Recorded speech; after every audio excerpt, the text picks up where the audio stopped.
People previously thought that trauma was only something that combat veterans could experience, and we actually had a word for it. It was shell shock. Laurel Vandertorn is a licensed family therapist who specializes in trauma. Since Vietnam, we have been understanding that trauma is so much more pervasive than we previously understood. How do you explain the fact that two people can have what appears to be the same experience and have completely different experiences of it, where one is traumatized and one is not? Laurel, thank you so much for joining us. Hi. Tell us a bit before we dive in about yourself and how you came to specialize in trauma. I am one of the strange people in the world that is still on plan A. I always knew I wanted to be a therapist. And at the time that I was going through school, there was a lot more attention being paid to trauma specifically. Mm-hmm. And this really follows the field's understanding of trauma. It used to be viewed as something that only combat veterans experienced or people that had experienced natural disasters. And I was really lucky that I had some professors that were on that kind of cutting edge of recognizing, oh no, this is much more widespread than we previously understood. So I benefited from that a lot in grad school. And then as I was trained in EMDR, which is a specific trauma therapy I'm really passionate about. Which we'll get to. We will. Yeah. I just saw how powerful it was and how much trauma could be healed and how much people's lives could be changed. And I was sold. I was just like, yeah, this is it. We're on this train and we're riding it to the last stop. Good. It's important work. So what we want to do with this podcast is ask the top 10 most searched questions on the internet. We checked with, Google and YouTube and all this to make sure that we're answering the questions that people are asking and saving people from having to go down those rabbit holes and encounter incorrect information, certainly incomplete information, and just the time waste of trying to research something that's complicated on your own. So not surprisingly, the number one question that's searched is, what is trauma? This is a fascinating conversation. We could have a whole hour on this. So I mentioned before, people previously thought that trauma was only something that combat veterans could experience. And we actually had a word for it. Back after World War I, it was shell shock. People were noticing like, oh, our soldiers are coming back different. And there were symptoms associated with shell shock. And then there was some research and funding put into understanding that. And then some very astute mental health professionals realized that people who had been sexually assaulted were showing the same symptoms. And then they started looking more and more broadly. And pretty much since Vietnam, we have been understanding that trauma is so much more pervasive and complex than we previously understood. And yes, there are specific acute traumas that only people that have been in natural disasters or in an active combat zone experience. But psychological reactions that people have to less life-threatening situations can be very similar. I would say that trauma is anything that has a pronounced negative impact on your view of yourself or the world and produces symptoms that make life more difficult. So we often hear these days that trauma is not what happened to you, but what happened in you as a result of what happened to you. Is that what you're saying? Absolutely. People can be at the same table having the same conversation and be having a very different understanding and experience of that conversation. And when you apply that to something traumatic, it makes a lot of sense that people have a lot of different responses and a lot of different ways that the brain categorizes and makes sense of it.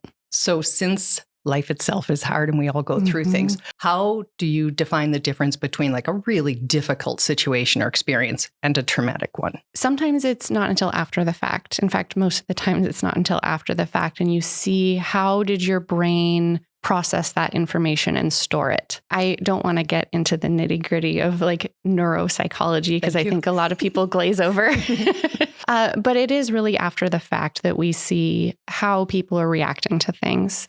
So I would look for, does someone have their sleep or their appetite impacted? Are they different in relationships? And if something is still with you weeks and months after the fact, then that's when I would start looking at it. And in fact, we actually have a helpful guideline if people experience something really difficult, really upsetting, let's say it is an acute incident, within the first 30 days, I would expect there to be some disruption. And that's normal as your body and your brain are processing what happened. If after the 30-day mark, you're still experiencing some of those symptoms, that's a sign that it had a traumatic impact. And there are some people that go through something, they get through it, that 30 days has passed, and then years later, something pops up. And I think we're just starting to understand why that is as well. So all of that is completely normal. There's nothing wrong with anyone that has a kind of a delayed trauma response or doesn't have an initial trauma response. I, in college, was privileged to do a hospital accompaniment with people that had been sexually assaulted, and people had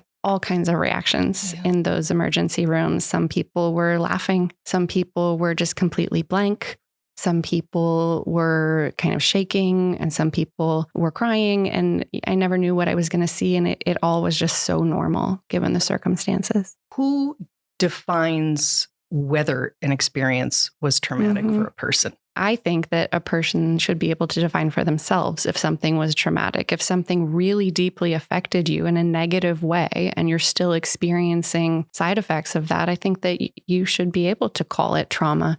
Then there's certain, medical billing codes and whatnot that, a licensed professional would have to be the one to give that diagnosis. But I think that there's a lot of power in naming something. And I would hope that anyone that had something really difficult happen to them would feel empowered to name that as a means toward eventually healing it. My understanding of trauma changed in part.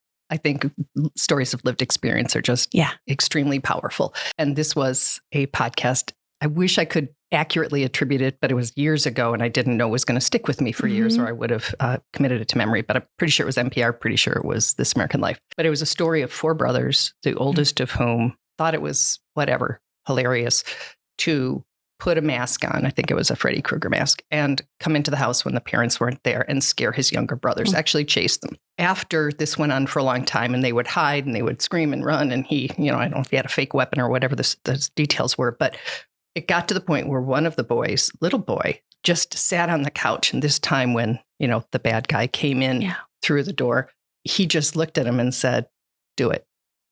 Just kill me. I can't do this anymore."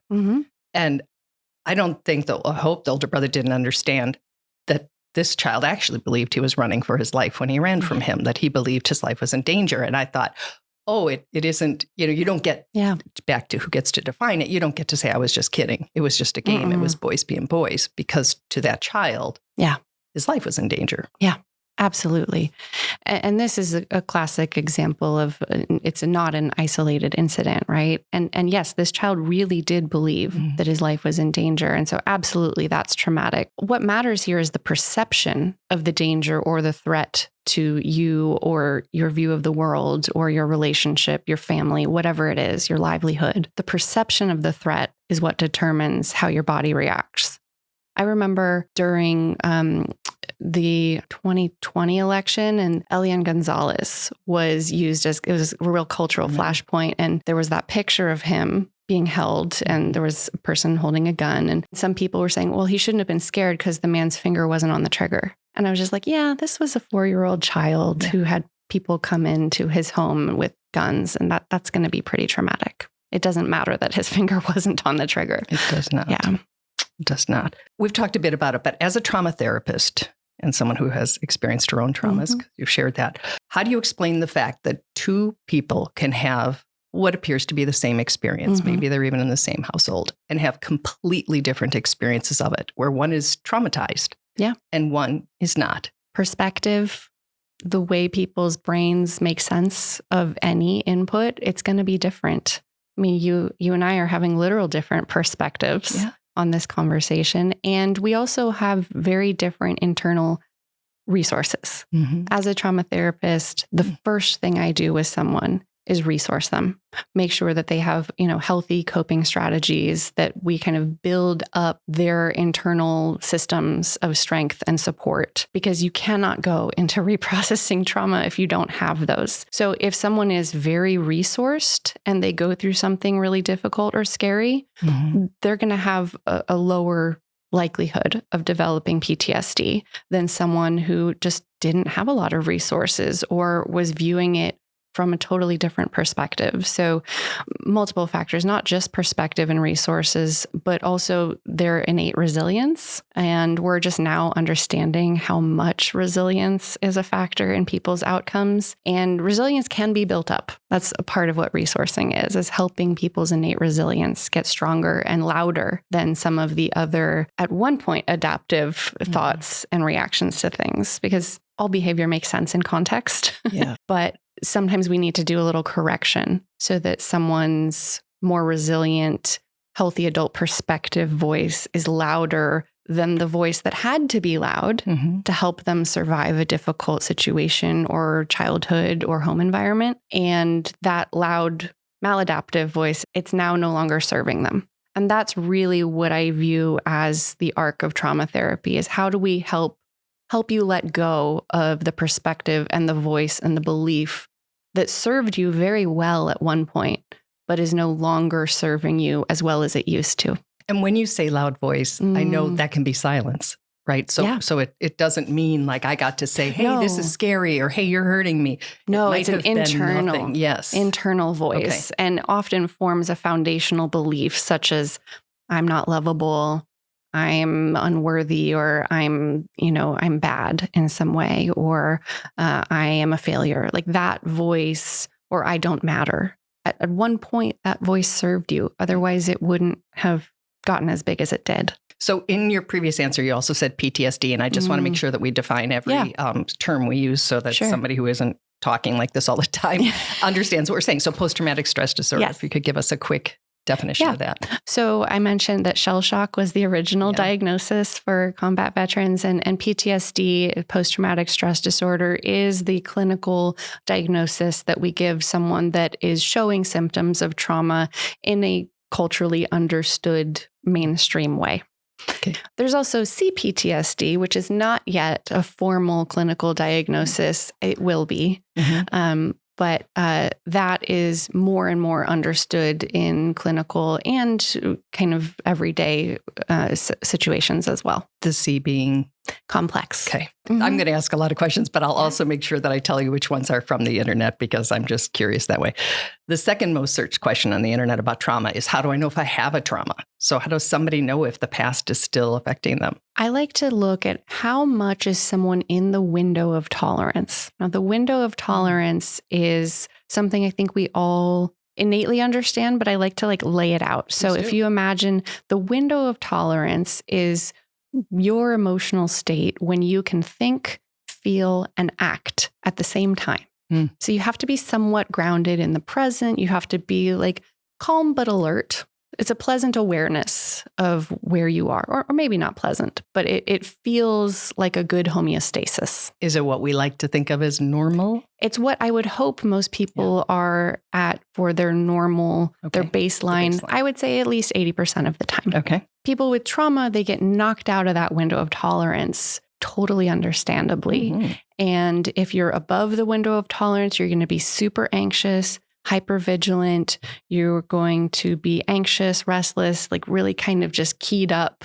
And when you're that activated, you can't think, feel, and act at the same time. You're probably reacting more. You're probably having racing thoughts that aren't grounded in where your brain would normally be functioning. And you have this physical agitation that's really uncomfortable. So that's being up above the window of tolerance. And then below the window of tolerance, you're more dissociated, numb, more depressed, kind of checked out. And both of these are totally understandable responses to something. Someone with trauma, they're going to find their window of tolerance is itty bitty, and that they get knocked out of it much easier than someone that doesn't have a major trauma. So things that make you really agitated or restless, or things that make you dissociate, they're just happening more often. And the goal of trauma therapy there is to widen that window of tolerance and give you tools to keep you in that window of tolerance so that you're pleasantly aware, alert, but not hypervigilant, and able to engage with your surroundings in a way that is grounded and adult. I'm hearing you and understanding the levels and also thinking how difficult it would be to recognize it in yourself. Yeah. Because when you are particularly raised, let's say in chaos, I read something on the internet that said that red flags don't look like red flags. They look like a Tuesday. Mm-hmm. Fish don't notice the water, right? If you are raised in chaos, chaos is going to feel normal to you. I work with a lot of healthcare providers, lawyers, people in like high stress environments. And I always say, well, it's not a coincidence that you ended up there. This high stress environment feels so normal to you. And to some extent, thank goodness, because we need emergency room doctors. We need EMTs. We need people that function quite well in a crisis. And my goal when I'm treating someone that works in a high stress environment is that, yep, they're in that like kind of zone of genius at work. And then they can come home and actually come into the window of tolerance and enjoy their personal life. Because that is the difference between a life of purpose and meaning and a life of just intense stress that doesn't feel meaningful. So while we've looked at those, the levels of the window of tolerance, what red flags, I'll use that phrase, would we notice in ourselves, or perhaps more realistically, might we notice in someone else that we can say, this seems like a trauma response? Yeah. I actually think that people are relatively good at knowing when they're not in the window of tolerance. Like they know when they're not calm. But do you know it's because of trauma? Or do you just think, not wow, necessarily. I had too much coffee That's or something? true. That's true. That they may not attribute it to trauma. To trivialize it by saying coffee, but yes. Yeah. Well, there are some people that I'm like, well, how much caffeine have you had today? So yes, absolutely. And there are some people that are trauma survivors that are just more sensitive and they may have a more sensitive caffeine reaction. So how might someone know? Well, your sleep, looking at your sleep, looking at appetite, looking at mood fluctuations, and then looking at relationship patterns. How trusting are you of someone who has acted in a way that is generally trustworthy? Because we see a lot of complex trauma showing up in relationships rather than some kind of like biological functioning. So first line, I would look at biological function, and then I would look at your social and kind of vocational functioning and how much are maladaptive trauma processes playing out in a way that actually is holding you back. So from your vantage point as a trauma therapist, how do you see traumas affecting mental health conditions and substance use disorders and addictions? Is there a big overlap there? Yeah, there is for sure. It makes so much sense. Someone who is predisposed to any mental health condition, you add trauma on top of it. It can be like pouring lighter fluid on a fire, or it can be like a little bit of kindling. Like maybe you have a biological predisposition to something like bipolar or, another condition that's highly biological. OCD is another highly biological mental health condition. And there's this thing called kindling theory that if something happens, and then you would actually start to see symptoms of that condition. And so there's a lot of co-occurring disorders. So you would see often if there's PTSD, there's likely going to be something else. And then as far as substance use, I look at that as like somewhat adaptive, right? People that are outside that window of tolerance, 80% of the time or more, they want something to regulate them and get them into that window of tolerance, or at least feel a sense of control over it. And I know that there's, some biological determinants as well of substance use. But for someone with trauma, like, well, I just want to sleep and alcohol puts me to sleep or whatever it is, makes complete sense. Again, all behavior makes sense in context. And just like some of the ways of explaining experience that someone gets through a difficult childhood of like, well, this was happening because I was bad, or this was happening because I was unlovable, that it stops protecting them at some point, and then the substance use takes on a life of its own and becomes maladaptive, whereas it made sense and it worked in the short term and it doesn't work in the long term. So if someone is hearing you talking about trauma and thinks like, oh, maybe that's what's going on with me. Maybe that's why I think this way, act that way. Maybe it's why my partner does, my child does. What's a good first step to determine if maybe it's trauma-based? Yeah. Curiosity is so powerful because it's neutral. It's not judgmental. It's not necessarily looking for a specific answer or cause or solution. So I always encourage curiosity. Listening to this podcast is a great first step. I would caution too much Googling. Like, you're going to get into the weeds, and you're going to read some kind of like worst case scenarios, people, if you're going on Reddit or whatever it is. But being really curious and just noticing in yourself, building up more self-insight, looking at patterns and being really curious, like, when did this pattern start? And what purpose was it serving? How did it help me? Is it still helping me? And coming to it from a place of self-compassion and wanting to experience healing and be the best version of yourself. So if I ask myself that question, is this behavior, which I maybe with great insight understand was adaptive and a good thing to do at the time to keep me safe, no longer is that something that a person can reprocess or change on their own, or is it always require therapy? Oh, sometimes. Absolutely. I've seen people do an incredible amount of self-healing with insight. And sometimes you really do need the support of an objective third party to point out patterns and maybe even suggest alternatives.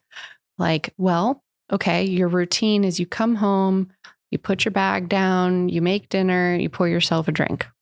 Okay, what if it was something else? Like, we still engage in a self-soothing ritual and have it be more beneficial for you in the long term. So put on your favorite music. Or make a mocktail. Like, still have it be a ritual that is around like a sensory experience. Maybe like, what does this juice really taste like? Do I like papaya juice? I don't know. Right. And being more present in the moment with it. Okay. So the third most asked question on the internet about trauma is, can childhood trauma affect you as an adult? I mean, what else can? Absolutely. And this is some of the most insidious and most difficult to recognize. Because again, the fish don't notice the water. Your childhood environment was your normal. And oftentimes it's not until someone points out, like, well, you know that not everyone would panic when they heard a car pull into the driveway as a child, or you know that not everyone would be like checking the trash to see if there are empty bottles in there when you get home. Like that isn't actually normal. And we don't realize often well into adulthood. Or something way lower on the obvious scale. I didn't mean to make it sound like your examples are obvious, but to feel attacked when someone says that you could do something a different way, or that they didn't appreciate what you said or something, to not take it on so personally. That can be everything. Absolutely. The assumptions we make about feedback we're given, highly influenced by our early feedback that we got from our caregivers. So as a trauma therapist, how might childhood trauma show up in an adult's work, parenting, or relationships? Mostly you're going to see it first show up in romantic relationships if someone's having them. Looking at your attachment style. Our attachment style is influenced almost entirely by our early caregivers. And there are four main types. I think a lot of people are familiar with them. Secure attachment, it means that you had a caregiver that good enough parenting. They were attuned to you emotionally. They met your needs most of the time. And you generally had a good relationship, and there was not any like major or drip, drip, drip trauma throughout your childhood. And then anxious or avoidant attachment, that's going to be a result of a misattuned parent or an abusive parent or a parent that had substance issues or domestic violence in the home. Not always a result of those things. Some people just are anxious for whatever reason. But we do see a link there. And then the final type of attachment is called disorganized. And that's, you're going to see much more pronounced trauma, someone that has disorganized attachment style. As a parent, I appreciate you saying that the secure attachment is from a good enough parent, because that idea that there's a perfect one, or that you somehow, we all fail. So I appreciate that. Thank you. Perfect is the enemy of good. There you go. If your parent is emotionally attuned to you 60% of the time, that's great. Wow. Yeah. I don't know the exact statistic, but I don't want people to feel like they need to be perfect and respond we can't be perfect and respond all the time. We have our own emotional stuff that comes up. Mm-hmm. Work is distracting. We have maybe a partner or something. Like we can't be emotionally attuned to another human being 100% of the time. It's just not possible. Why might old trauma patterns show up at a time in our lives that are really pretty good or feeling pretty safe? Yeah. Is it that now they can? Yeah. Is it? Often that people are in a safe environment now, or in a stable environment, or in a relationship that feels really different, but not in a bad way. Like, this is very unfamiliar. And I'm like, that's a good thing that this is unfamiliar, because I don't want to repeat that. Right. But then when that calm happens, then there's that like waiting for the other shoe to drop. Like, well, when is this going to get taken from me? Or when am I going to mess it up? Or any other, and so change? Many. Yeah. Or it's just that the body finally relaxes into being able to like actually make space to potentially process some of what happened. Which is interesting, because say your life is now calmer, safer, healthier. So now you have space, mental space, maybe physical space to remember and deal with childhood traumas.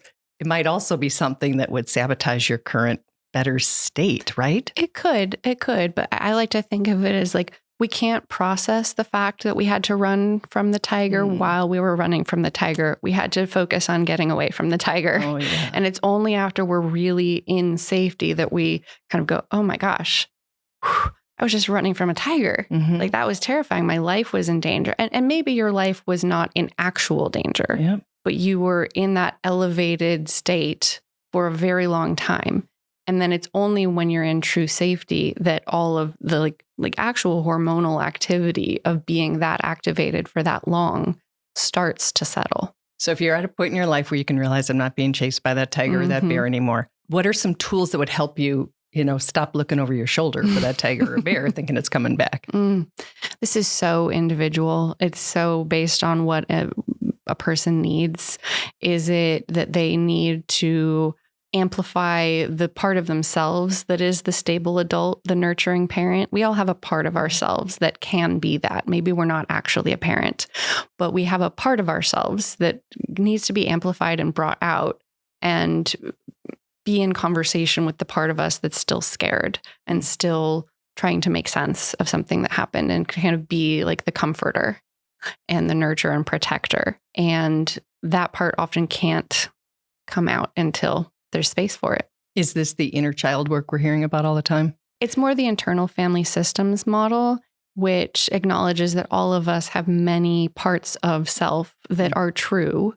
And when we see people with mental health concerns, substance misuse, trauma, that the parts can kind of get disproportionately placed, and that the work of therapy is not to squash the part of you that reaches for alcohol entirely, but to make the other parts of you bigger and have more power and voice in the system of self. Which would result in more balance and feeling like you are in the healthy adult perspective that you are capable of. So we are going back to the internet questions. Yeah. So the fourth most searched for question when people look for answers about trauma is, can trauma be healed? Absolutely.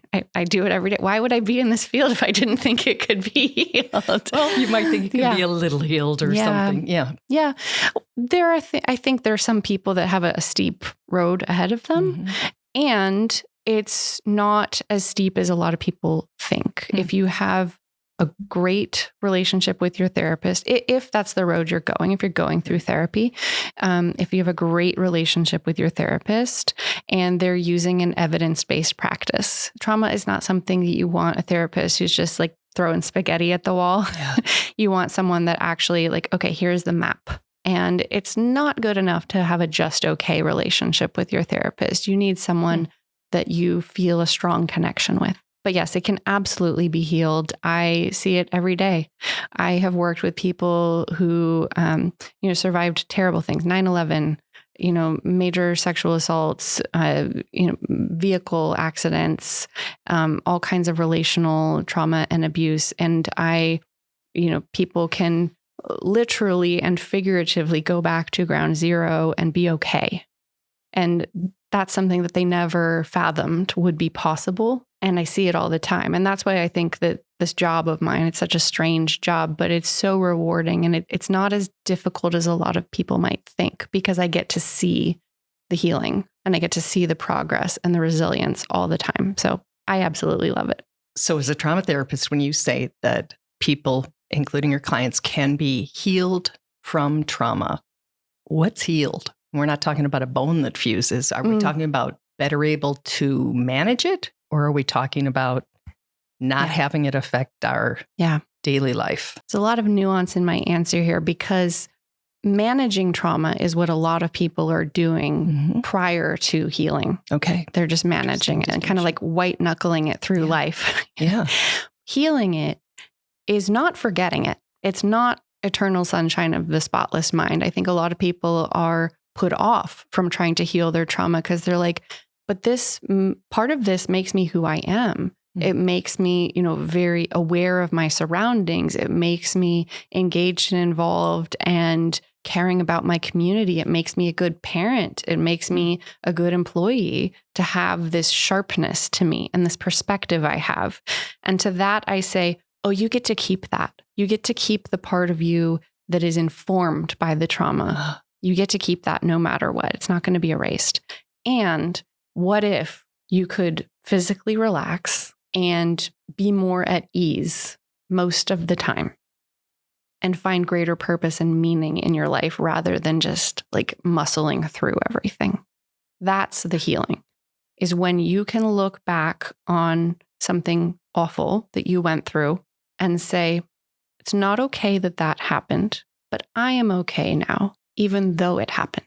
Let's talk about some of the types of therapy that are effective in dealing with trauma. Yeah. Because there are a lot of them. There are a lot of types of therapy, and it would be good to know, to be able to target a little bit and say, like, if this is most effective, I'd like to start there or get there. Yeah. Well, and there's so many acronyms. I mean, I went to graduate school and I'm still hearing of acronyms. I'm like, what is that? So it's totally fine if someone's overwhelmed by them. So the one I'm most passionate about is EMDR, because like I said, it's that roadmap. There's 8 phases. You know exactly what to expect. And there's a lot of... Give me the word EMDR before we dive in. Eye movement desensitization and reprocessing. Okay. So EMDR. I hear a lot of people say EDMR, and I'm like, well, there's no glow sticks. There's no, there's no party. There's this woman, Dr. Francine Shapiro, recently passed actually in the 80s. She was walking through a park in New York and thinking about something really upsetting. And as she was walking, she was moving her eyes side to side on the sidewalk. And she found after about 20 minutes, she was no longer disturbed by the thing she was thinking about. And so she's a research psychologist. So she went back to her lab and she starts researching, and they discover that bilateral stimulation, which is side-to-side movement, helps reprocess things in your brain. So it's kind of like if you have a memory that's really concentrated in one spot of your brain and you get there and it's like you're stuck on an island, EMDR just kind of spreads it out so that there's just like tiny pieces of it and they don't bug you.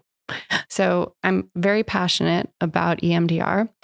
There's also somatic modalities that are very body-based. I would say EMDR is also a somatic modality, but it's kind of a comprehensive model. There's somatic modalities.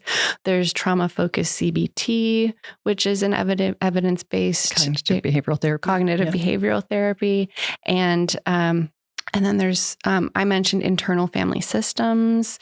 I would say to use that in conjunction with other modalities, although I'm not trained in it. So I think an IFS therapist would say, oh yeah, totally great. So, but people always want to know what's the best modality. Well, it's the one that works for you. It's the one that the therapist you have the strongest connection with works. Research shows that 80% of the effectiveness of therapy is about the relationship. If you're someone who's like, yeah, I really don't think this is about my thoughts, then trauma-focused cognitive behavioral therapy is probably not for you.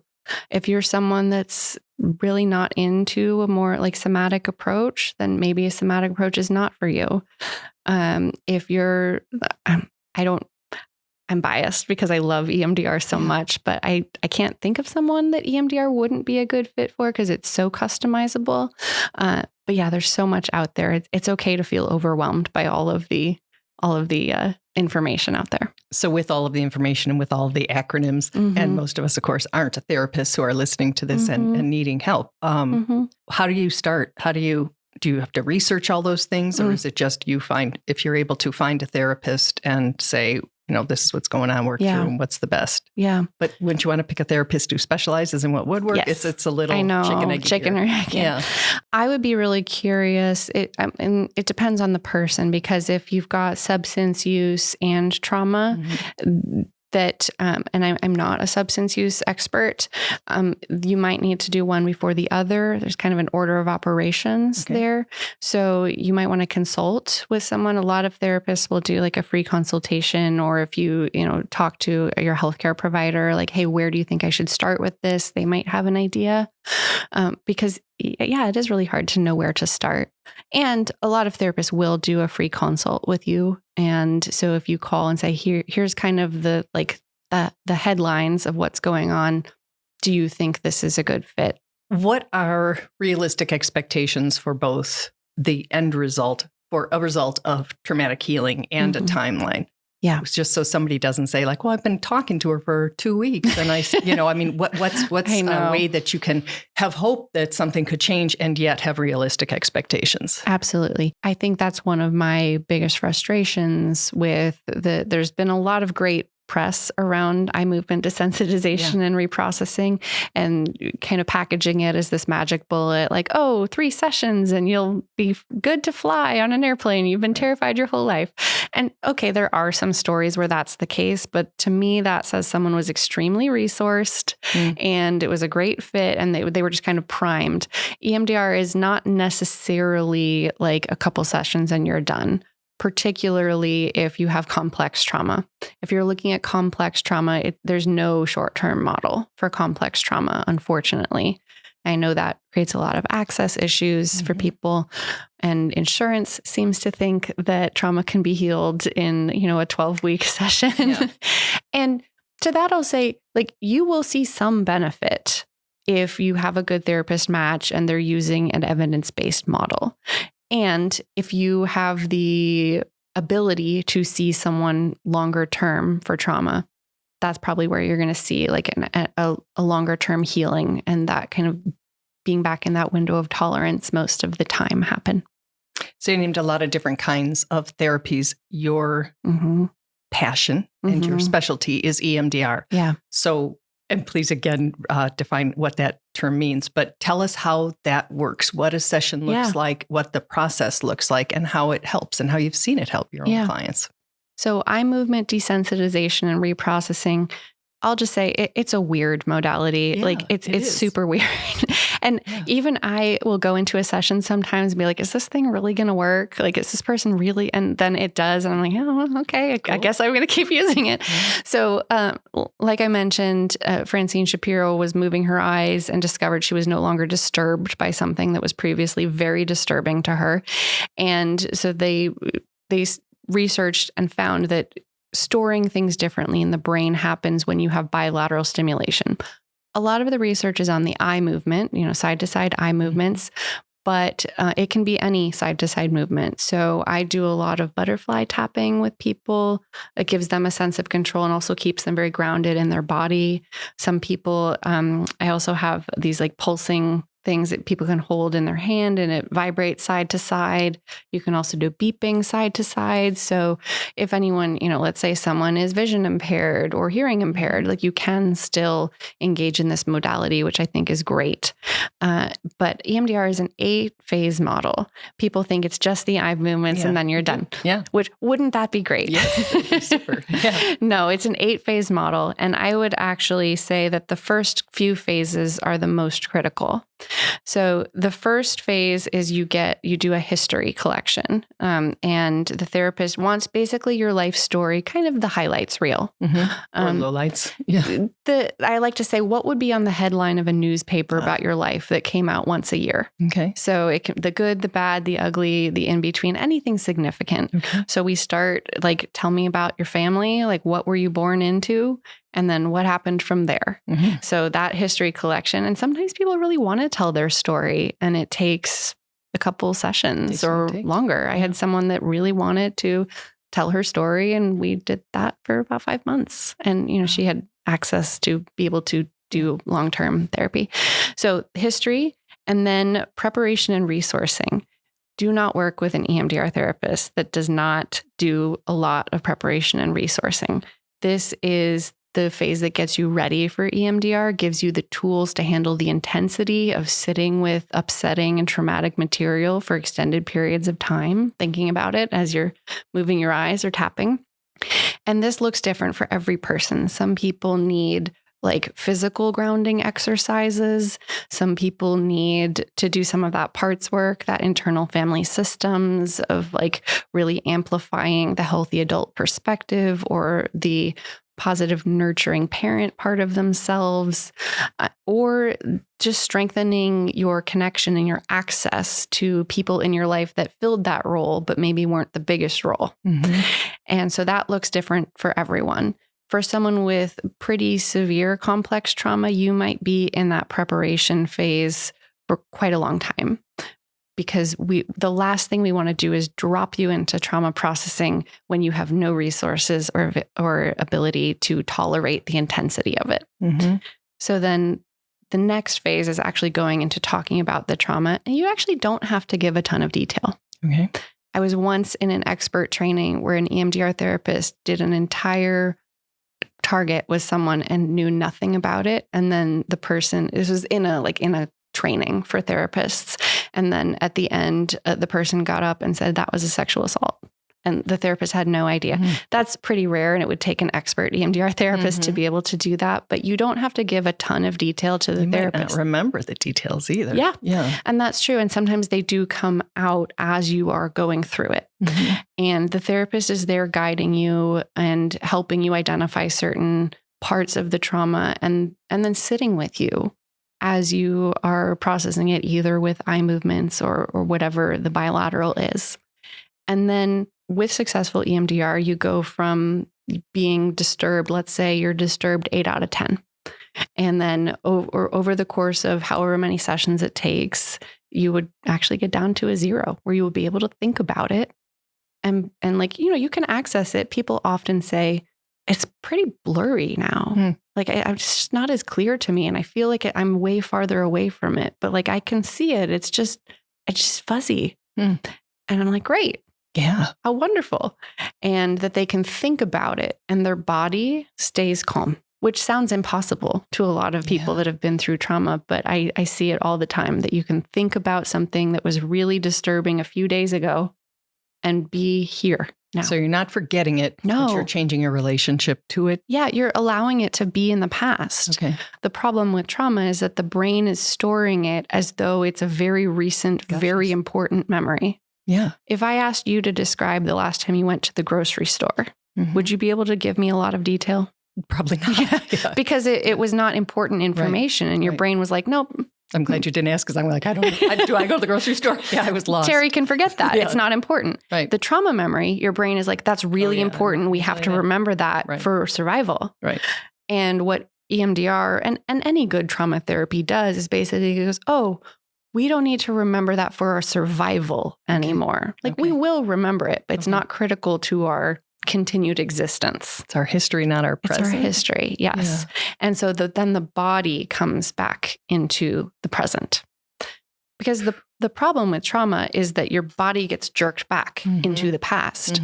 If I'm working with someone that had a horrible car accident, they know that they are sitting with me having a session. They logically know this.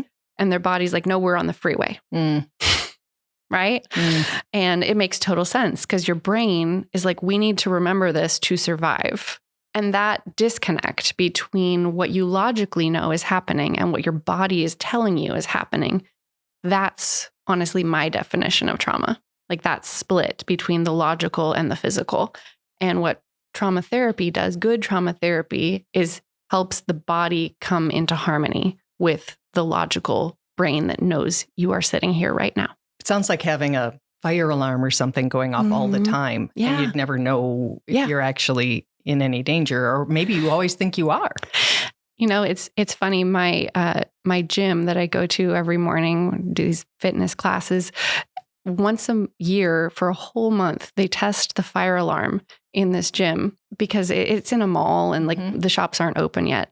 And we're always so annoyed when it's this month of fire alarm testing, and we stop reacting to the alarm. But new people that come to this gym, they're like, should we get out? We're like, no, that's just, yeah. But it can also be the opposite, where like the alarm is going off and you are reacting, but everyone around you is like, no, you're fine. You're here. It makes me think of fireworks with some veterans on the 4th of July, right? It's like you're hearing that and it doesn't just sound playful or fun or celebratory to you. It's very upsetting. Yeah. And with good EMDR therapy, a vet could be hearing fireworks and be like, nope, I'm no longer, I'm not, they're not getting pulled back into the combat zone. Remembering it. Yeah. Be like, oh yeah, I was there. Or maybe not even associating it because they know it's fireworks. Okay. And their body knows it's fireworks. We're to the 5th question. So another one of the top questions that people search for when they go on the internet looking up trauma is, what does it mean that trauma lives in the body? That disconnect between your rational brain knowing that you are sitting in your living room talking to your friend and your body feeling like you're back about to be in that car accident. That disconnect. And again, it's adaptive. Your body's trying to keep you alive. Your body is giving you important information. It's just doing too good a job. So when I think of the books like The Body Keeps the Score and The Body Remembers, and the fact that they are so popular tells us so much. What do you take from that when they're even a little academic? I mean, I found them they're very academic. Yes. Yeah. So what does that say about all the people out here? I think people feel somewhat gaslit. And I'm not using that term lightly. I think that we've been throwing the term gaslighting around a lot lately. But when someone is having a very physical reaction and people are saying, it's just in the past, it's just in the past. And the person's like, I know it's in the past. Right. But they're tired of that physical reaction being dismissed and not understood as being as disturbing as it is. You just said about the word gaslit being thrown around, and you hear it all the time now. The word trauma is very similar. So before, as you said, we thought of it as veterans, as people who'd been in a war experience or a natural disaster. And now we're understanding or applying it differently. Does that, the common use of the term trauma now, is that a result of a deeper understanding? Or have we diluted the word? Some people are using it in a diluted sense, but I think that there are other words that have been more diluted. I think that trigger is actually a word that is being used incorrectly often. People are using trigger to describe something that upset them or something they didn't like or something that was uncomfortable. And, a trigger is something that is the thing that pulls your body back into the past, into that full activation. You are out of the window of tolerance rather than like, oh yeah, I didn't like the way that person talked to me. That was uncomfortable. Now, if your body was pulled back into like a caregiver yelling at you, then yes, that was a trigger. But I think that sometimes we use the word trigger we're a little too trigger happy with the word trigger. Trigger happy. Well done. What are some common body symptoms that would indicate to us that this is an unprocessed or a stored trauma? Any physiological reaction that feels outsized or confusing to you, heart racing, any kind of squirminess, or I have actually worked with people where they had like a very specific physiological reaction, like with their voice, or like there can be sometimes a musculoskeletal, more aches and pains. We're understanding more and more every day just how strong that link between the mind and body is. So it would be hard to name just a handful. I look at the things that are most critical to our physiological functioning. So sleep, appetite, and then mobility. I know I feel it in my voice. When I hear it getting really high, I wear a necklace often that says, tell the truth, even if your voice shakes. And it's just the second I start to do it, I just feel it all up here. So definitely the physical thing. So we have divided the top 10 questions searched for on the internet into 2 parts. So we have just completed the 5th. So we will end this podcast, this episode here. But I'm wondering if you could share a simple body-based exercise as we close this out, just to help people who are experiencing, have experienced trauma, or just in an uncomfortable or unregulated state right now. Yeah. This one's called Calm Place. And now, obviously, if you're listening in your car, please don't do this. Only do this if you're in a place where you could comfortably engage with it and safely engage with it. But what I want you to do is to think of a calm place. It can be real or imagined. I hear the beach a lot. I'm from LA, so I hear the beach a lot. And, but it can be imaginary too. I've had a couple people say Hogwarts is their calm place. And I'm like, that sounds like the most stressful place ever, but you do you. So think of a calm place. And I want you to actually go there and notice, what is the weather like? What is the light like? And as you're thinking about this, you can tap side to side, this butterfly tap. So if you're listening, I just have my arms kind of crossed across my chest and I'm tapping my shoulders side to side about once or twice a second, not too fast. And then just be in that calm place. Is there anyone with you? Person or an animal? What are the sounds like? And then turn your attention toward your body and just notice how your body is reacting to being in this calm place. And if your body's not reacting with any kind of relaxation, that's okay. Just be curious about it. And then when you're ready, you can come back into the present moment. And you can do that anywhere. You can do that anywhere, anytime you are activated. I've even done it, side to side on my legs under a table. Oh, during a meeting or something? During a meeting or something. And you just access, and it does need to be a calm place, or it can be like a really simple, soothing memory. Let's say you had a great relationship with grandma and you're in grandma's kitchen cooking. Nice. Like it can be something positive, engaging focus. You can use that anytime you need it. Thank you so much. I really appreciate it. I look forward to continuing the conversation. Yeah, me too. And we'll be back next week with 5 more of the most searched questions on the internet about trauma.